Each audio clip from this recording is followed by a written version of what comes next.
Olá, amigos, boa tarde. Tenho som? Som ok? Ok, obrigada. Ora, vamos então hoje fazer o nosso Evangelho no lar. Meu reino não é deste mundo. Capítulo 2, item 3. Portanto, vamos dar então início. Os judeus tinham apenas ideias muito imprecisas quanto à vida futura. Eles acreditavam nos anjos, consideravam como seres privilegiados da criação, mas não sabiam que os homens pudessem se tornar anjos e partilhar da felicidade deles. Segundo os judeus, a obediência às leis de Deus era recompensada pelos bens da terra, pela supremacia, pelas vitórias sobre os seus inimigos, as calamidades públicas e as derrotas eram o castigo do desrespeito àquelas leis. Moisés não poderia dizer mais nada a um povo pastor, ignorante que deveria ser tocado, antes de tudo, pelas coisas deste mundo. Mais tarde, porém, Jesus veio revelar que existe um outro mundo onde a justiça de Deus segue o seu curso. É esse o mundo que ele promete àqueles que obedecem os mandamentos de Deus e onde os bons encontrarão sua recompensa.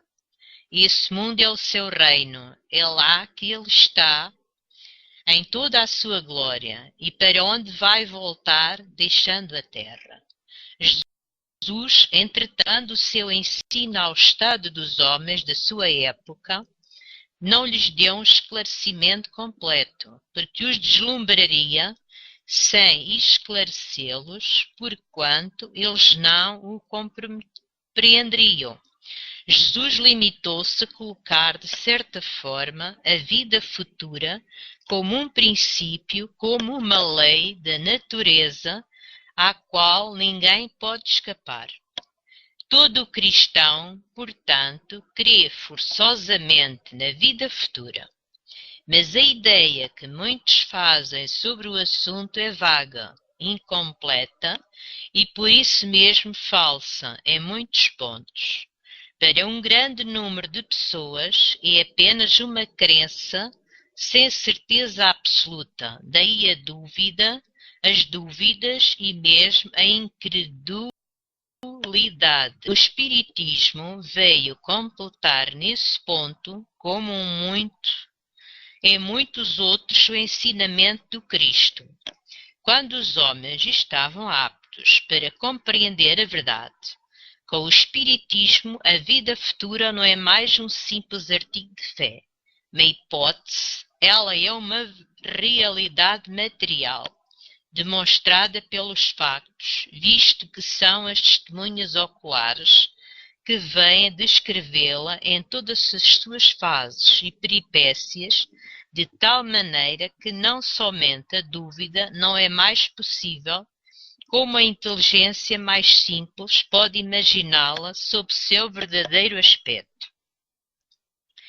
Como se representa um país do qual se lê uma descrição detalhada. Ora, essa descrição da vida é de tal forma circunstanciada às condições da existência, feliz ou infeliz, daqueles que ali se encontram.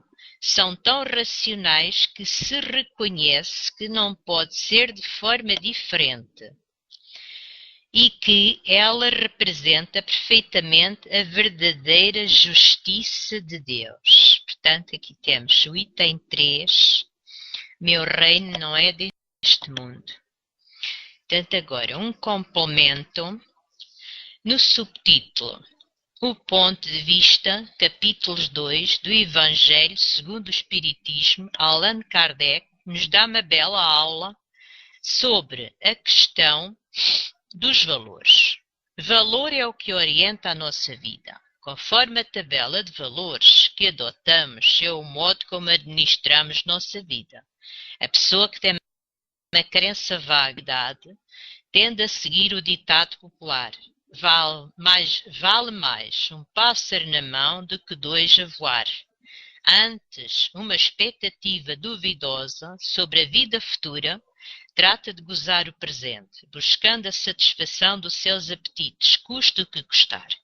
É o mundo competitivo que vivemos, a lei humana que deveria disciplinar e organizar a vida em sociedade, acaba não sendo obstáculo aos astuciosos, bastante espertos e inteligentes, para burlar essas regras sociais, só sendo pegos em atividades lesivas ao bem comum em raras oportunidades. A pessoa pode ostentar um rótulo religioso, aparentar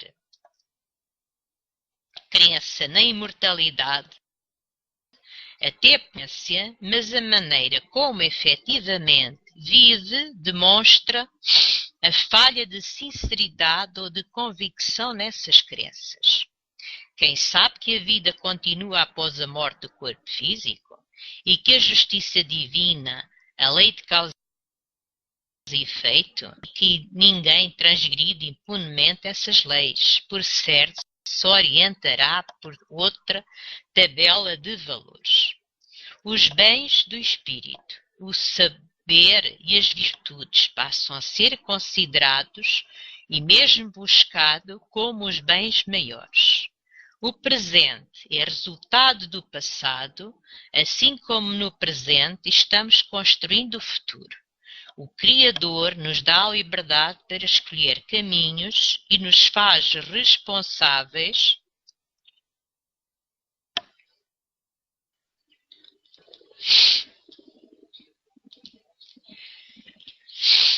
por tudo que realizamos. É uma questão de inteligência, evitar aquilo que nos causa algum prazer no presente, mas que compromete o futuro. Essa visão de conjunto, os homens do tempo ao Cristo não podiam compreender, e por isso o seu conhecimento foi reservado para mais tarde. Evangelho segundo o Espiritismo, capítulo 2, de Allan Kardec. Jornal Verdade e Luz, do Jornal Verdade e Luz.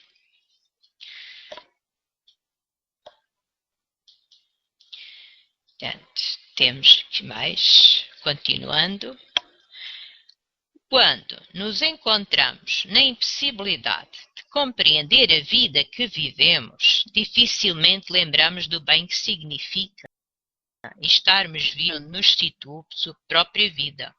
Seguramente pensamos e repensamos a respeito de nossa situação e a circunstância vivida no presente instante, como se este momento atual representasse a única realidade de nossa existência. Exatamente a incapacidade de percebermos a realidade mais profunda e determinante em relação às nossas atitudes vividas em todas as existências anteriores.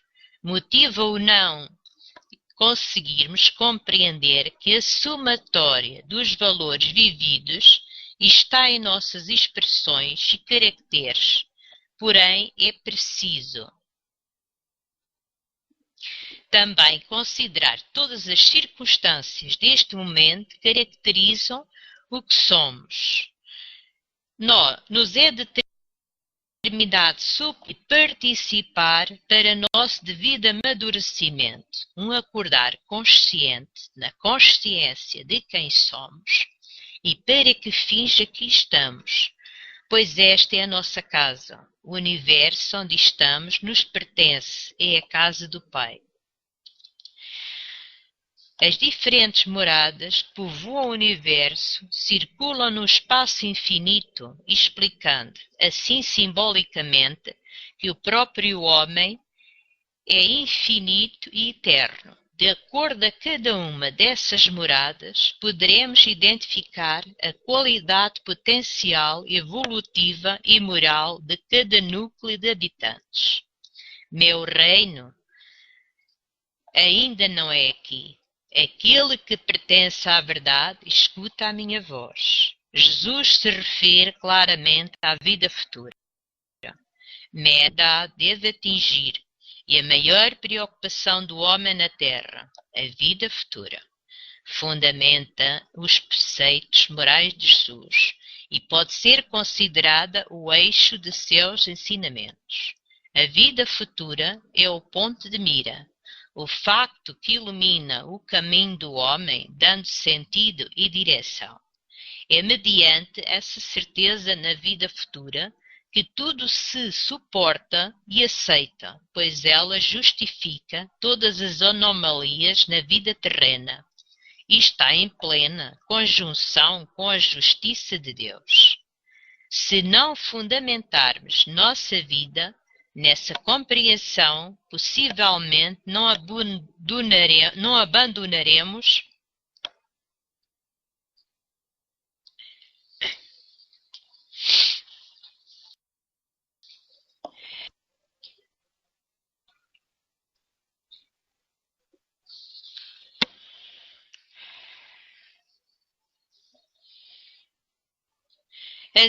abandonaremos as ideias materialistas de nossa existência e poderemos estar exigindo da vida e de Deus compensações transitórias.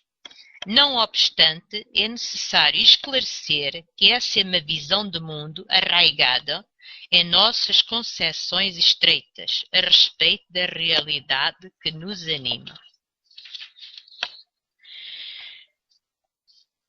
Dos mundos, o espiritual eterno, onde a justiça de Deus segue o curso, é onde os bons e virtuosos acharão suas compensações, pois a moeda lá é a virtude e a bondade. Aquele que escuta a minha voz pertence à verdade.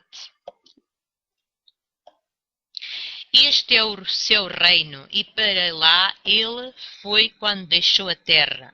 Para lá vamos todos que ouvimos sua voz. A vida futura é um princípio, uma lei da natureza e a cuja ação ninguém consegue ou conseguirá fugir. A vida futura, com o Espiritismo, se torna uma patente realidade que os factos demonstram. Os relatos dos testemunhos, agora é possível imaginá-los, pois eles pintam suas vidas, como são feitas, e reconhecem e declaram que não podemos ser de outra maneira. Patente fica então a verdadeira justiça de Deus. As qualidades que caracterizam o ser constituem a seu mérito, isso é imperecível e permanente. Essas qualidades o acompanham sempre, mesmo após a desencarnação.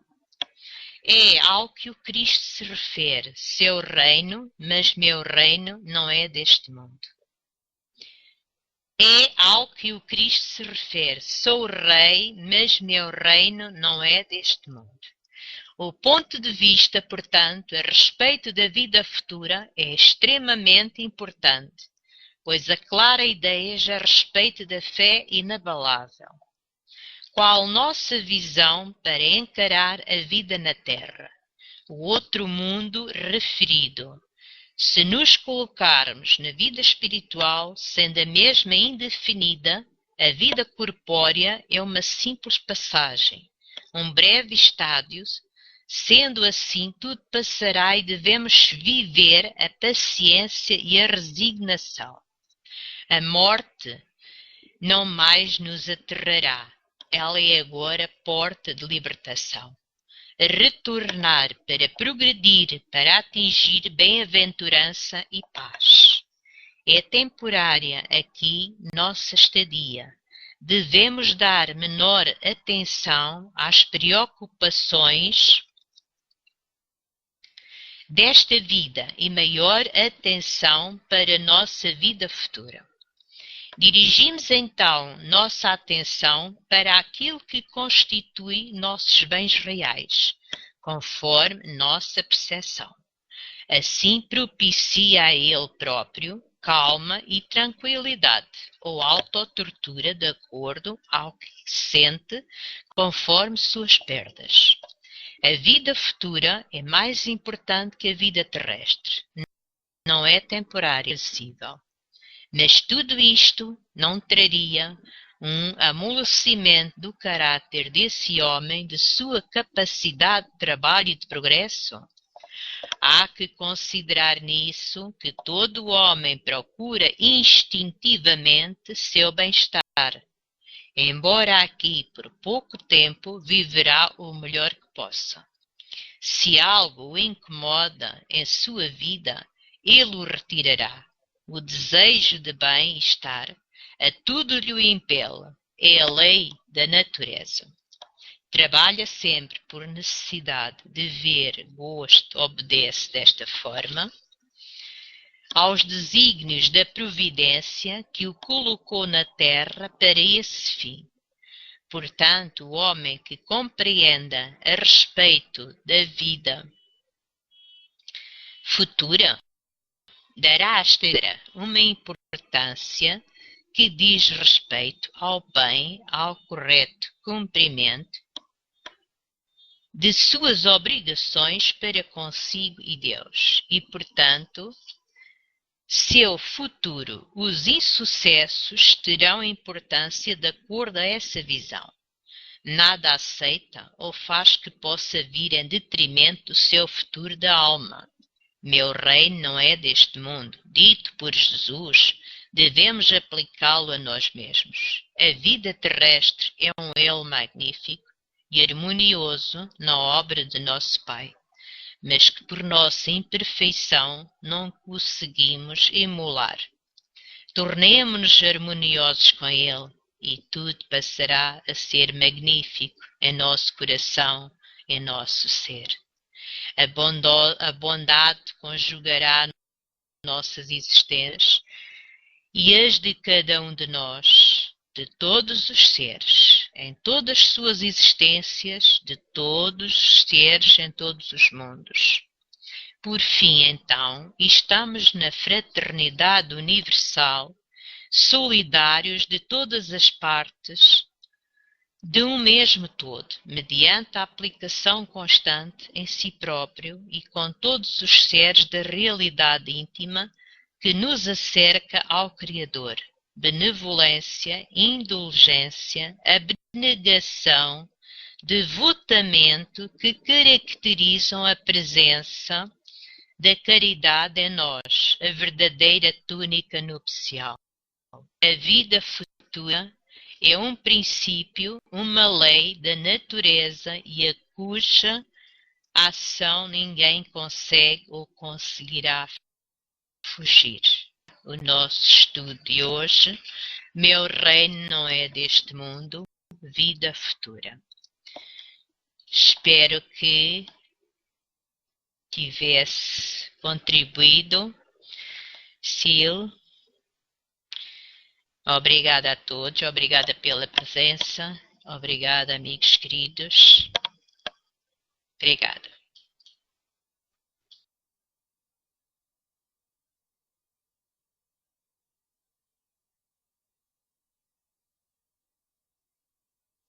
Olá, boa tarde a todos novamente. A Lu chegou agora, Guria, Isa, Fernando, sejam todos bem-vindos. Muito obrigada, Dulce, pelo estudo maravilhoso desse Evangelho no Lar. E como temos ainda alguns minutos, né? Vamos, aqui no Evangelho, eu faço o estudo dele, o roteiro sistematizado para o estudo do Evangelho. Tem uma perguntinha aqui que eu sempre gosto de fazer depois do estudo, para a gente fixar melhor, né? Tudo que a gente aprende. E, Carlos, seja bem-vindo. Então, vamos lá, né? Como foi dito aqui nesse Evangelho maravilhoso, o reino não é desse mundo, capítulo 2, item 3, a vida futura. Então, vamos ler aqui as perguntinhas que eu sempre deixo separado. O que conseguimos entender com a expressão vida futura?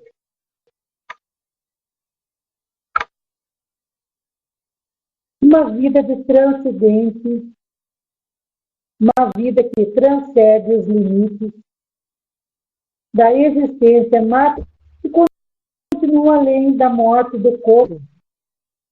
Esta vida da natureza espiritual tem sido quando estamos na Terra, nosso amanhã, pela prática constante do bem, e continua por toda a eternidade.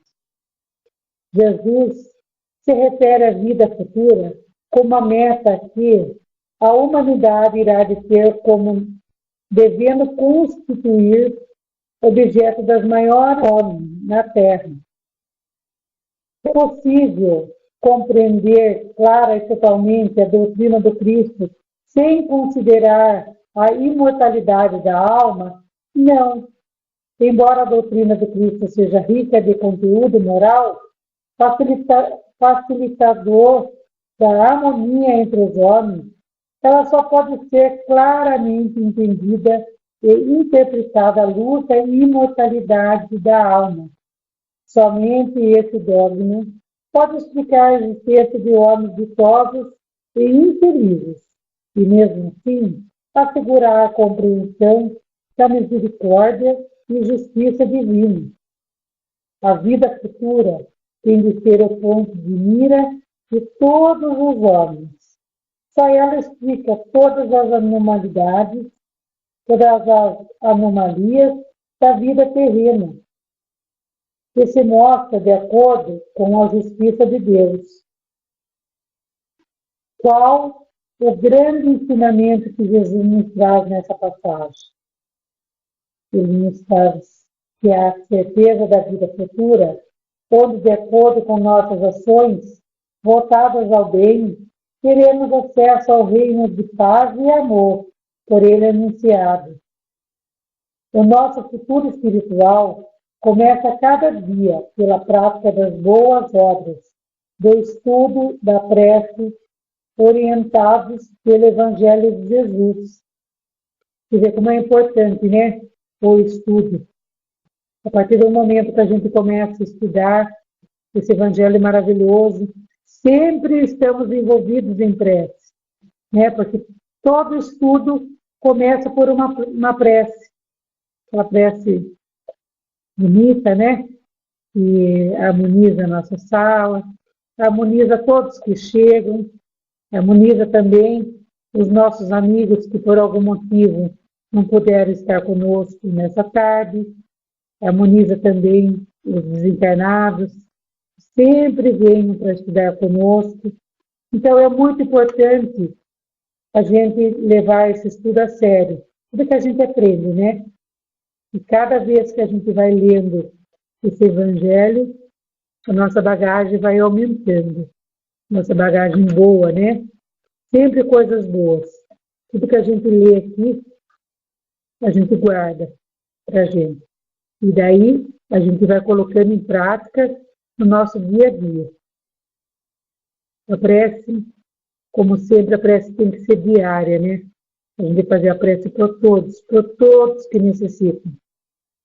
De manhã, a gente pode fazer a prece, à tarde, à noite.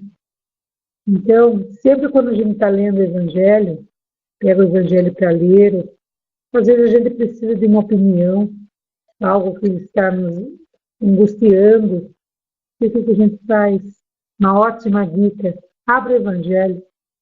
Com certeza ali, aquela página aleatória que você abriu, é o que você precisava ler naquele momento. E daí tudo fica mais claro, né? Porque a gente está lendo as palavras de Deus e de Jesus.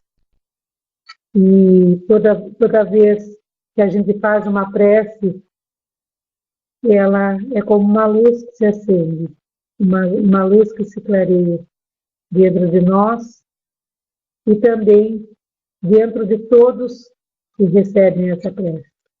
Basta a gente mentalizar a pessoa que está precisando.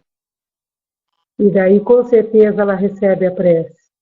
E a gente fazendo isso, a gente uns orando pelos outros. A partir do momento que a gente ora pelas pessoas, já pensaram, isso aí hoje eu vou orar por todos aqui, as vibrações feitas por todos. Quantas pessoas também não estão orando por nós?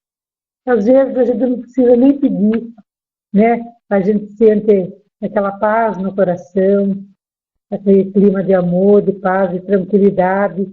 Isso são as boas energias que a gente recebe. E essas boas energias vêm tudo através da prece. A prece que a gente emana a todos que precisam, né? Porque todos nós precisamos de prece. Todos nós. A prece nos envolve em clima de amor, de paz, né? E a gente vai se fortalecendo. E a cada vez que a gente lê esse evangelho, seja um pedacinho que for, um capítulo só, ou algumas linhas, né? A gente nota que algo muda na gente, a gente se sente bem. A gente pensa assim, olha, eu li aqui, olha, nem mais, toda vez assim, pelo menos é comigo, toda vez que eu leio o Evangelho, eu descubro algo novo. Olha, essa parte aqui eu não tinha notado. E eu já li o Evangelho, eu já estudei aqui, fiz as perguntas, mas esse pedacinho aqui não tinha me tocado. É como esses dias passados, foi a semana passada, na casa espírita que eu frequento. E nós estávamos lendo o Evangelho lá, e de repente a moça ficando com as palavras dela, eu peguei e falei, olha, puxa vida, né? Eu não tinha nem notado, nem pela maneira que ela começou a explicar o Evangelho, eu não tinha, sabe quando você pensa assim, eu não tinha visto por esse lado. Eu lembro que ela estava no capítulo 18, muito se pedirá aquele que nunca recebeu. E ela explicando lá com as palavras dela, daí eu lembrei. Márcio, seja bem-vindo. Falei, poxa, eu não tinha visto, eu tinha lido essa página, mas eu não tinha entendido dessa maneira. Então, toda vez que a gente ora o Evangelho, faz a leitura, faz a prece, sempre pedindo, né, os espíritos de luz acompanhar a gente na leitura, que é o mais importante, né? A gente sempre está com bom auxílio e a gente sempre sai com uma bagagem melhor. Com certeza, Isa. Eu mesmo coloquei em prática, orar por alguém que tem antipatia por nós ou vice-versa. Com oração, eu percebi muitos resultados positivos.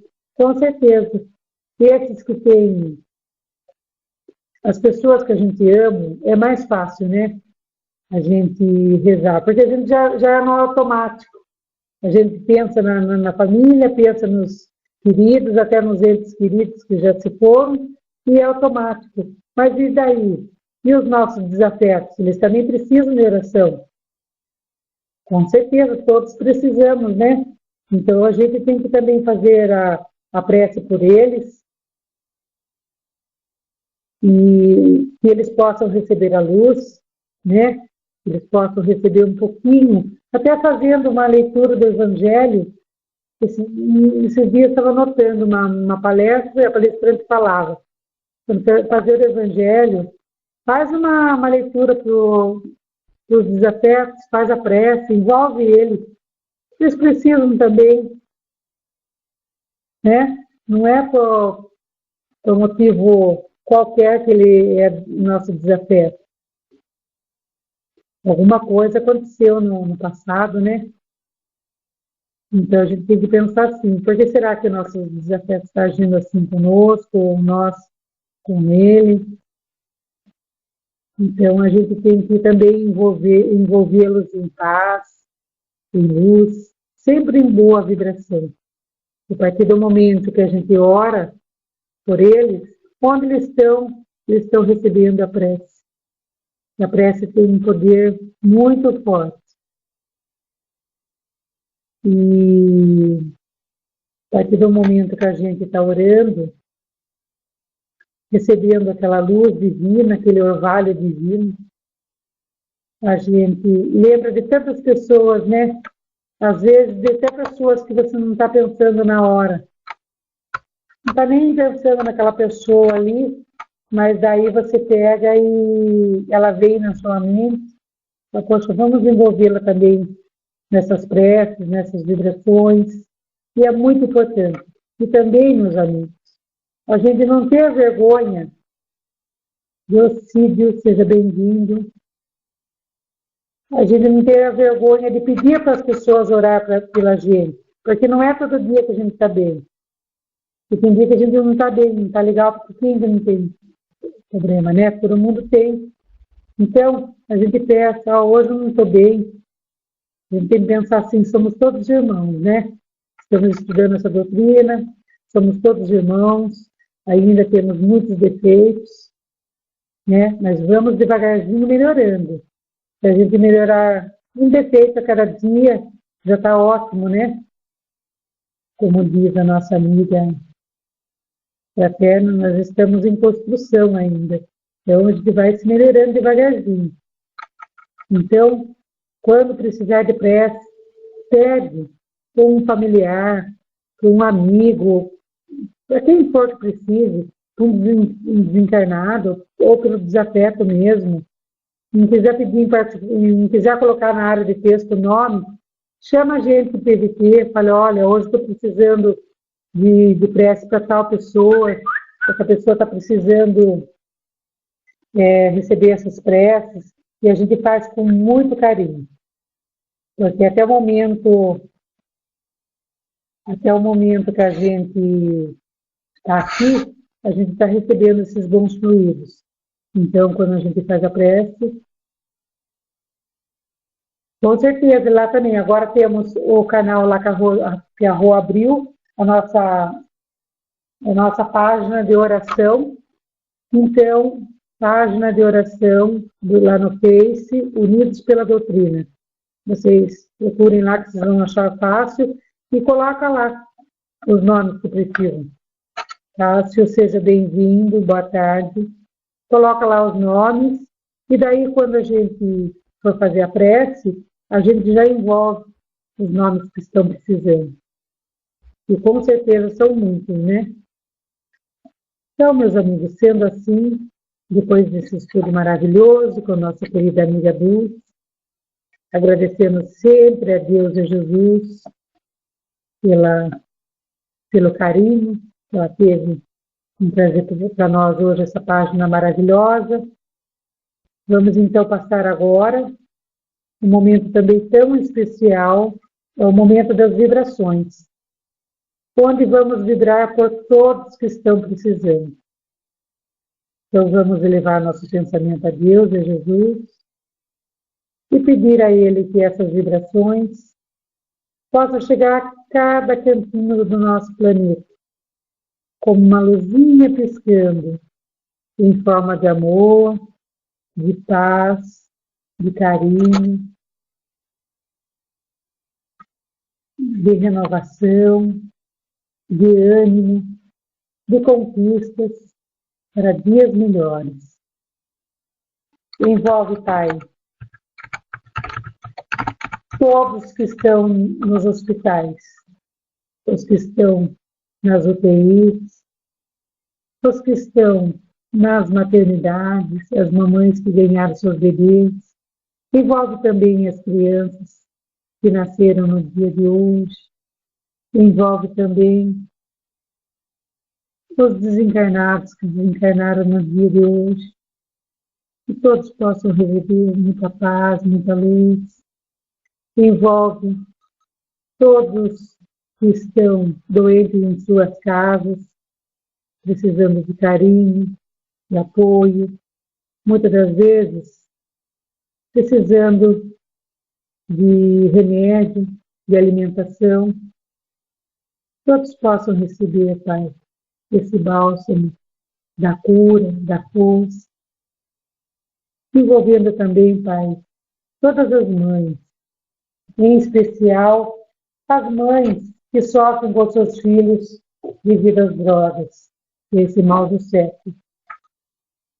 Envolve também todas as crianças que ficam na rua pedindo esmola e muitas das vezes não têm a oportunidade de estudar, de se alimentar direito, de dormir direito, que elas sejam envolvidas nesse fecho de luz, com muito amor, com muita paz. Envolve também todas as casas espíritas, todas as salas espíritas do Pontal, sempre tem uma luz para a gente poder adentrar e estudar essa doutrina maravilhosa. Envolve todo o nosso planeta, envolve a cada um dessa sala aqui, cada componente dessa sala maravilhosa, sala espírita, unidos pela doutrina espírita. Que possam receber o carinho nesse momento, envolvendo também a nossa amiga Rô, que não pode estar conosco nessa tarde, que ela possa receber todos os fluidos desse momento de vibração e prece. Envolve também, Pai, a cidade de Mariana, em Minas Gerais, que está passando por essas calamidades, com essas chuvas, perdendo tudo. Eles precisam muito, muito mesmo de apoio.